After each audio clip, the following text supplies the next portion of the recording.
Welcome back to another video. Today is my natural nail care routine. I do this quite often in between my gel sets. This is just to ensure the health of my nails are ongoing, along with a easy DIY from your kitchen. So if you haven't subscribed already, make sure you go and subscribe. I do post much more often now, I promise. But we're going to go ahead and start off with a good soak. I did soak my nails. I've washed them in the sink and I'm going to do a scrub. This is something I really like. This helps kind of stimulate blood flow. It helps to kind of scrape off any debris. It also just helps clean underneath the nails. Now I'm just going to set this bowl aside because I'll be using that again later. Let's take a look at my nails. I did a manicure about a week and a half ago, so it looks okay, but there is still dead skin and a little bit of residual gel from my removal. I can do another video of a removal if you like, but they are looking pretty good. And my skin actually is looking really kind of dry. You can see my knuckles. It's really dry. I wash my hands a lot, especially for work. So I decided we're going to make a scrub today, and I'm just going to use some easy kitchen supplies that I've had on hand. I'm going to make it look pretty, and I'm going to use a chamomile and orange tea satchel. You can use just about anything. If you have fresh flowers on demand or fresh dried dehydrated flowers, please go for it. I'm just using some tea, and this just kind of helps to add any infusion in there, and it's just to make it look really pretty. So let's open this tea bag up. I'm just going to pour it in a clean glass container. This container does have a lid, and I plan on storing the rest later and using it in the shower. And I'm just using some basic olive oil. This is the olive oil you can cook with. I love olive oil for the skin. It is just one of my favorite oils. It's like one of the best, and everyone almost has it in their kitchen, which makes it convenient. In each bowl I have about a quarter of a cup of each, and I end up using pretty much all of it because I'm going to add a little extra oil. This is also just based on preference. If you like a runnier scrub or if you like a thicker scrub, I kind of like mine a little on the gooey side and not too runny. And let's just go ahead and add in that rich olive oil. Now I know that I didn't have enough oil in that container and I had extra sugar, so I kind of slowly mix in to get the right consistency. There is no right way or wrong way. This is just based on preference. And I do like to make small batches of scrub because they do garner bacteria once you add anything fresh or leaves. Sugar itself, though, if you just do sugar and oil, it will preserve for a much longer time period. Sugar is a natural occurring thing where it just doesn't really get bacteria unless you add, again, water droplets or anything fresh, but sugar will usually keep for quite a while. So I'm just going to add the rest of my sugar because I do plan on adding one more oil in here. I do have some vitamin E oil on hand, and the one I use is from Trader Joe's. It's really inexpensive. You can get one from Amazon. This is just a little bit of vitamin E oil. I think this one is actually a blend of a couple others, but we're just going to add probably about a tablespoon in there. I did want to add it because it is a richer, thicker oil, and it just sits really nice on the skin. I wouldn't use this on the face, people. Just use this on the body, strictly the body, please. Vitamin E can break you out if you are acne prone. But this is the consistency I am liking, so I will preserve this for about 2 weeks. I'll probably use it before the end of 2 weeks and just keep it in a nice airtight container. It doesn't even need to go in the fridge. As long as there's no water in there, you'll be fine. So let's go ahead and do a scrub. I'm getting just a nice good amount here. Oh, and another reason why I like table sugar, because it's really fine. I don't like super coarse scrubs. It kind of hurts. So I like a good fine scrub. Now let's just scrub away, getting all that dead skin off, circular motions. I'm not applying too much pressure here. I'm making sure I get in there. And make sure you get your nails too, like your actual nail beds. You do have a lot of skin that just kind of sits down, which is healthy. It's what your body's supposed to do. We just like to push it back a little for, you know, the aesthetic reasons. But you can see I'm working it in there, making sure I'm scrubbing. It even removed any residual gel I had on my sides. And oil does help lift gel, especially little pesky ones like that you miss. It'll just lift it right up. and it looks and feels really good. I only did that for about a minute. I'm not going to over exfoliate. Let's go ahead and rinse it off, and you can see my hands look a lot brighter. I do have some hyperpigmentation on that one hand from driving, so I'll definitely do a video about hyperpigmentation if you like. But let's look at the nails. Look at them. They look so much better and hydrated. And we're going to go ahead and start working. Now, of course, you're going to see me reach for my favorite cuticle remover. I'll link it down below. It's an old school one, but it just eats away the dead nail on the actual plate really well without damaging or drying it out. And there's a couple other ones that I like, but this one for right now is, I'm trying to use it up, and it's still my favorite. Been using it for many years. And you're going to see me going with my metal pusher. I'm back to using my sharp one again. But this one I'm just being super gentle because I've accidentally damaged my bed before with this one. So you can see I have it pretty almost parallel with a slight angle. And I'm doing circular motions. And you can see I'm not pushing, shoving my skin. I'm just circular, trying to get it off the nail plate. But the actual skin on the top part, I'm not trying to remove them. I'm just trying to gently push it. I'm not trying to lift it up off the actual skin. I don't know why people do that. That's there for a reason, to protect you from bacteria. So we're just kind of just getting all the dead skin that's growing, that's kind of just stretched out on the nail plate. And you can see I'm just doing circular, gentle motions. And I am going to speed this up. So let's go.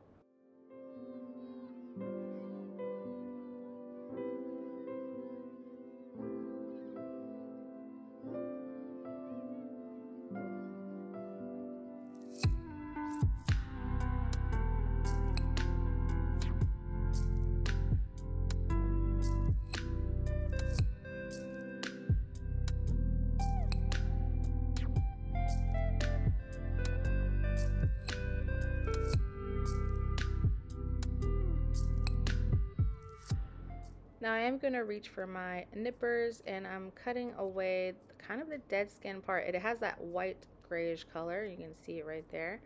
But I'm not taking like any fresh or new skin growth. That's just kind of the stuff we've pushed up.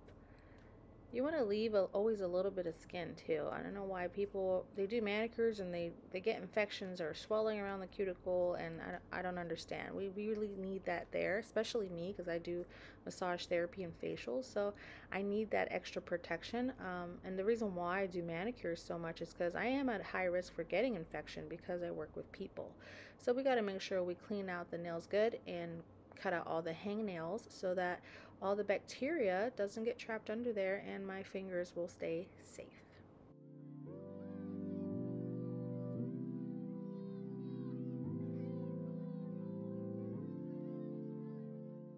So I'm moving on to the buffing stage. I do have these little buffers from Amazon. I don't really care for them. They're a little too rough, but I'm going to use them up. So we're going to go ahead and just gently buff that surface. I'm not buffing this for adhesion purposes. I'm buffing because I get like little ridges and I just want a really smooth application of my nail strengthener. So I'm going to just gently buff away some of the ridges. I do use hand tools sometimes, like drills, but it's not really necessary. If you really want healthy nails, you'll stay away from the drill as much as possible. The time that you want to use a hand drill is when you're doing hard gel applications or extensions. I really wouldn't use it on like natural nail care often.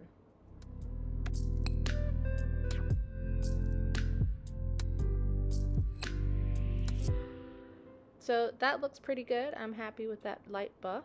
It already looks smoother.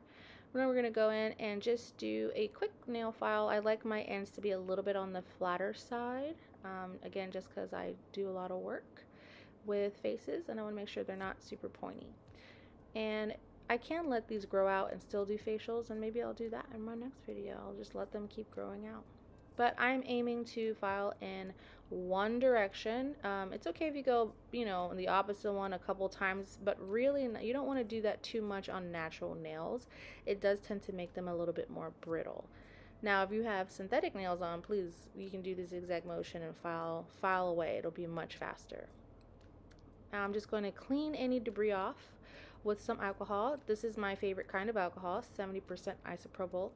This is the reason why I like 70% is because it's not super drying. It's just enough and just the right amount percentage wise to disinfect and also to just clean off debris. It also acts as a natural nail dehydrator. So I know a lot of people use nail dehydrators and chemical compounds, but this is a very natural method, and most of those products have alcohol in it anyways. So it's really the same thing and you're paying more. So just so you're just saying. But we're gonna go ahead and clean that off really well. Make sure there's no debris. And you can see when I compare the two nails, just that light buff. You can see the ridges with the light on my opposite nail. And I don't know, it's just me. I don't like having ridges. I just feel like it's not a smooth application of polish. But anyways, that's just me. You don't have to do that if you don't want to. I'm going to use the Elle and Mila Nail Care. This is a strengthener. I'm not using base coat, top coat, nothing. This is a strengthener. This is just to keep my nails healthy. Again, I use a lot of cleaning tools like Barbicide, and I'm washing my hands constantly. And I do wear gel polish. So this is just something to kind of strengthen my nails for a week at a time. I only use this. And it's great. The only complaint I have of this product, which I wish they would change, is the nail brush. I don't like the nail brush at all. I wish it was a lot better, higher quality. But we're just going to go ahead and paint as best we can, and it does do the job. Just takes a little longer, and you're going to see me, I cap off the end still, even though it's a nail strengthener. You do want to make sure you cap off that nail. It just protects it, especially after going in with the file. So it just kind of helps to seal off those fibers. Now, when you're using nail strengtheners, I find that 2 coats is ideal. It works the best. And they will last actually a whole week, if not more, when you do it with a second coat. So I'm just going in really fast here. And it actually levels out really nice, this product. It's not like a gel product or anything, but it levels beautifully. So that's why I like this formula. Thanks, Elle and Mila. So now I'm just going in with a brush and painting some pure vitamin E around the edges. And this is where I kind of hit it with alcohol. I still want to hydrate it well and aid in healthy skin growth. Now this right now is a hand cream that I'm loving. I've actually worked with this company when I did nails. It's a great company. I love everything about it, and it smells really good. It is also vegan, it's gluten-free, 95% natural, you know, whatever that means, but I like the formula. It's really nice. So we're just going to put a nice healthy amount. I'm going to work that into both sides of my hands. Notice I'm not just like putting it right on the nail plate. I'm trying to go around it. Like, I'm very careful with what I just applied. Now, nail strengthener dries really fast, especially this one, so I'm still very careful. So I just want to make sure I have a nice application of hand cream and just stay really nice and hydrated. Now here are the final results. I'm very happy with it. My nails look beautiful and healthy, and this is going to help them grow nice and long, which I'll be doing more gel coming soon. I just need them a little longer. But remember the water that we set aside earlier? We're going to go ahead and do an important step that I don't show you in my other videos, and that's cleaning. So I do this with my nail files. I don't do it with the disposable buffers, but if you have a bigger buffer, you can do it to that as well. I do this with also my nail nippers, clippers, and metal pushers. This is something you should be doing. This is part of nail health, and that's just being very clean, because if you leave bacteria on those, it'll just grow on implements.